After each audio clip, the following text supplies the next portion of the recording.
Praise the Lord. ஆண்டவரும் அருமை இரட்சகருமான இயேசு கிறிஸ்துவின் நாமத்தில் அன்பின் வாழ்த்துக்கள். இந்த காணொளியின் மூலமாக மறுபடியும் உங்களை சந்திக்கிறதுல மகிழ்ச்சி அடைகிறேன். இன்னைக்கு இரவுல தொடர்ச்சியாக நாம் தேவனுடைய தலையீடை குறித்து தியானித்துக் கொண்டிருக்கிறோம். தேவன் எப்பொழுதெல்லாம் தலையிடுகிறார் என்று சொல்லி உங்களோடு ஆண்டவர் பேசிக்கொண்டே இருக்கிறார். சிலர் இதில் ஆசீர்வதிக்கப்படுகிறீர்கள், சிலர் அதை பதிவாக எனக்கு பதிலாக அனுப்புகிறீர்கள். நான் மிகுந்த உற்சாகப்படுகிறேன், மன மகிழ்ச்சியோடு உங்களை வாழ்த்துகிறேன். இன்றைக்கும் தேவனுடைய தலையீடு. ஆதியாகமத்தின் புஸ்தகம் 15வது அதிகாரத்தில் தேவன் ஆபிரகாமினுடைய வாழ்வில் ஒரு முக்கியமான தருணத்தில் தலையிட்டதை நாம் வேதத்திலே வாசிக்கிறோம்.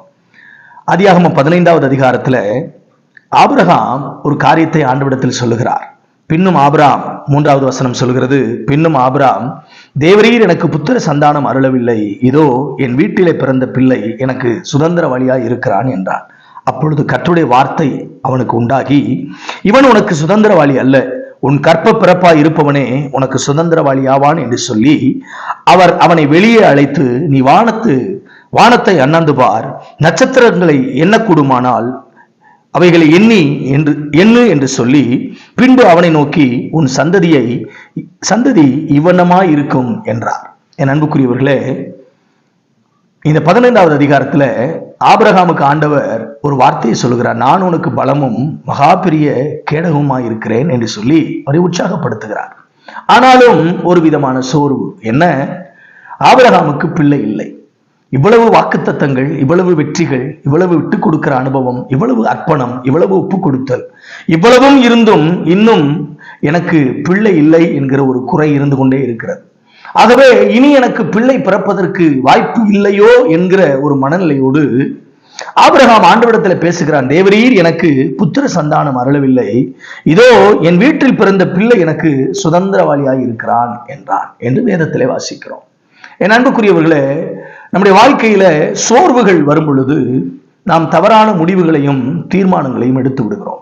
நம்முடைய ஆவியில சோர்வு வரும் பொழுது, நம்முடைய விசுவாசத்திலே சோர்வு வரும் பொழுது, நாம் எதிர்பார்த்த காரியங்கள் நம்முடைய வாழ்க்கையில நடக்காமல் போகும்போது வருகிற சோர்வு நிமித்தம் சில தவறான முடிவுகளை நாம் எடுக்க முற்படும் பொழுது நம்முடைய விசுவாசத்தை தட்டி எழுப்புவதற்கும் நம்முடைய ஜெப வாழ்க்கையை தட்டி எழுப்புவதற்கும் தேவன் நம்முடைய வாழ்வில் தலையிடுவார். ஒருவேளை இந்த இரவு நேரத்துல இந்த காணொலியை பார்க்கும்போது உங்க மனசுக்குள்ள, இவ்வளவு ஜெபம் பண்றேன் ஒன்னும் நடக்கல, இவ்வளவு ஊழியம் செய்றேன் ஒன்னும் நடக்கல, இவ்வளவு பிரயாசம் எடுக்கிறேன் ஒன்னும் நடக்கல, இவ்வளவு உண்மையா இருக்கிறேன் உயர்வுகள் எனக்கு வரல, நான் ஏன் இன்னும் இப்படிப்பட்ட காரியங்கள்ல இருக்கணும் அப்படின்னு சொல்லி ஒருவேளை உங்களோட லைஃப்ல, உங்க மைண்ட் செட்டப்ல ஒரு சின்ன சேஞ்சஸ் உண்டாக்கிக்கலாம் அப்படின்னு நீங்க ஒரு நேரம் முடிவு எடுக்கும் போது உங்க லைஃப்ல தேவன் தலையிடுவார். கவனிங்க, தலையிடுவார். எப்ப தவறான முடிவுகளை நம்ம எடுக்கிறோமோ, தவறான நினைவுகளுக்கு நம்ம வர்றோமோ, தவறான யோசனைகளை நம்ம மனசுல சிந்திக்கிறோமோ, அப்பொழுது தேவன் தலையிட்டு நம்முடைய விசுவாசத்தை தூண்டி விடுவார், நம்முடைய ஜெப வாழ்க்கையை தூண்டி விடுவார்,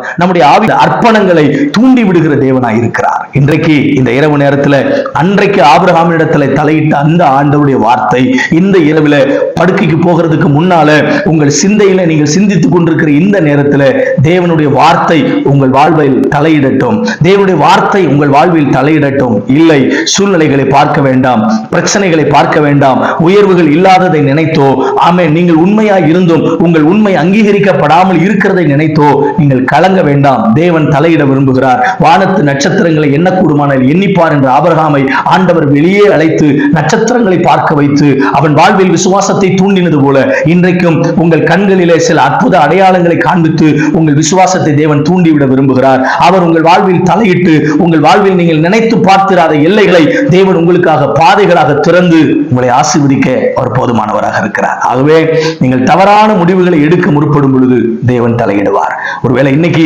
ஒரு தவறான முடிவுகளை நீங்க எடுத்துக்கிட்டு இருக்கிறீங்களா? கர்த்தர் இன்னைக்கு உங்க வாழ்க்கையில தலையிட விரும்புகிறார். தயவு செய்து நீங்கள் குழம்பி இருக்கிற குழப்பத்திலிருந்து, நீங்கள் யோசித்துக் கொண்டிருக்கிற யோசனையிலிருந்து வெளியே வாருங்கள். உங்கள் கண்களை திறந்து பாருங்கள். தேவன் உங்களுக்கு முன்பாக வைத்திருக்கிற நன்மைகளை உங்கள் ஆவிக்குரிய கண்கள் பார்க்கும். கர்த்தர் அதற்கு உங்களுக்கு உதவி செய்வார். ஜெபிக்கலாமா? வானத்தையும் பூமியும் உண்டாக்கின எங்கள் சர்வ வல்லமையுள்ள தேவனே, ஒருவேளை இந்த இரவில இந்த காணொலியை பார்க்கிற யாரோ ஒரு சிலர் தவறான முடிவுகளை, ஆண்டவரே, நெகட்டிவான மைண்ட் செட்டப்புக்குள்ள, இனி எனக்கு வேண்டாம், இனிமே நான் இந்த காரியத்துல ஈடுபட மாட்டேன், அல்லது நான் இனி இந்த காரியத்துல இந்த பாதையை இந்த டிசிஷனை இப்படி நான் மாத்திக்கலாம் நினைக்கிறேன்னு சொல்லி யார் எந்த விதத்துல தேவன் அனுமதிக்காத காரியங்களை ஆண்டவரை தங்கள் வாழ்க்கையில செய்வதற்கு என்று தீர்மானித்திருந்தாலும் இன்றைக்கு இரவில் தேவன் தலையிடுவீராக.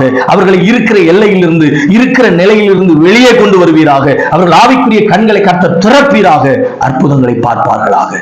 ஆண்டவர் தலையிட்டு தம்முடைய மகிமையை வெளிப்படுத்தும்படி ஜெபிக்கிறோம். இயேசு கிறிஸ்துவின் நாமத்தில் அப்படி ஜெபிக்கிறேன் நல்ல பிதாவே. ஆமென், ஆமென். God bless you.